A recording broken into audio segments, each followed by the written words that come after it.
Many of you remember when Bibles were like this in homes and in churches. Every church had a Bible like this. Every Christian family had a Bible like this, and they put their family genealogy, the weddings, baptisms and burials. It was all put inside the Bible, and you passed it down generation to generation. This particular Bible was published in 1905. Now, the reason I brought it out is that I want to show a map that's in this Bible. Now, mind you, the Schofield Bible was not published until 1913. Right. And I have in my office an original 1913 Schofield, which was the introduction of the Zionist Masonic heresies about a future state of Israel and separating the church from Israel and all that rapture stuff. That's where it came from. It was a Masonic Zionist heresy that was introduced into the American churches in 1913. This is a 1905 Bible. Pre-Schofield. Pre-Schofield, with no Schofield notes in it. So, you open it up, and this is on page 13. I mean, this thing's big. I want to show you. Here is a map of the Holy Land. And it says, what?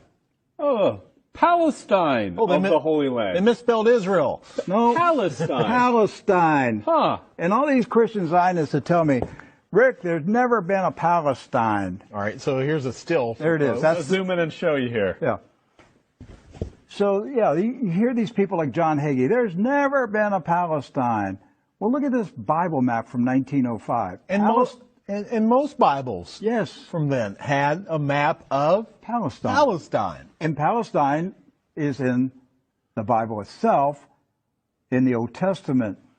So we're showing you this just because I'm trying to break through the propaganda, the confusion, the lies that the Zionists have implanted in millions of minds of Christians in America, and told them there's never been a place called Palestine. But I have a map, Rick. Right there it is. So, with that in mind, do you know who lived in Palestine? Palestinians? Palestinians. I got that one right. Palestinians. And Palestinians were Jewish, Christian, and Muslim. Right. They weren't a particular faith. They were citizens of a particular country. Palestine. They were all Palestinians. Yes. Jesus was a Palestinian. Look at this. Okay? So Israel has never meant a political country. It's always meant the people of God. Yes. The called out ecclesia, the people of God. That's what Israel means. It's not a political country. With that in mind, we're going to show you some of the scenes of the violence that's taking place in Palestine this week, because here's what's happened.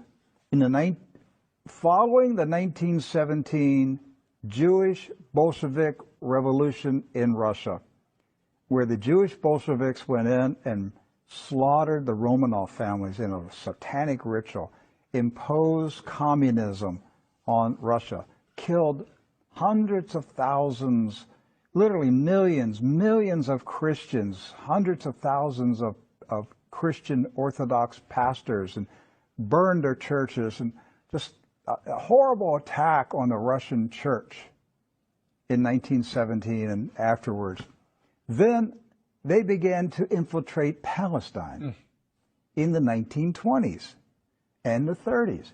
In the 1930s, there was a congressman in Texas, Lyndon B. Johnson, and he was smuggling guns and rockets and grenades from Texas to Palestine, putting them in the hands of the Jewish communist terrorists that were infiltrating Palestine. There was no Israel, no state of Israel. It was Palestine. And they crow about that. That's not a conspiracy theory. That's right from the Lyndon B. Johnson Library. The crates they were marked Texas grapefruits.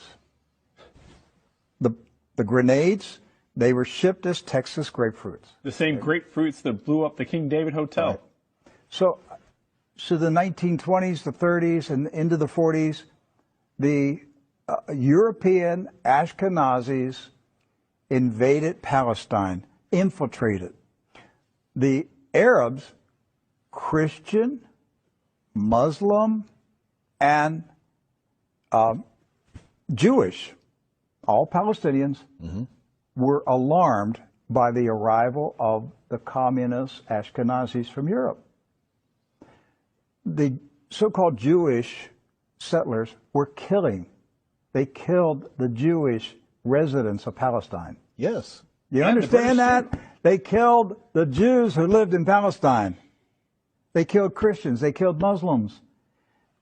They finally got enough critical mass that they had enough numbers that they took over Palestine and declared their independence in 1948.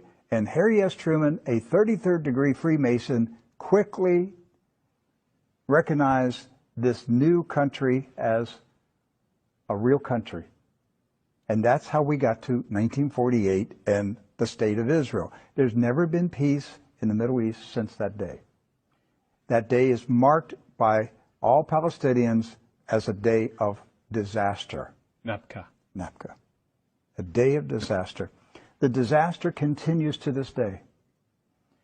The Ashkenazi invaders continue to take the land, the homes of the Palestinians who have resisted, refused to leave their houses, refused to leave their farms.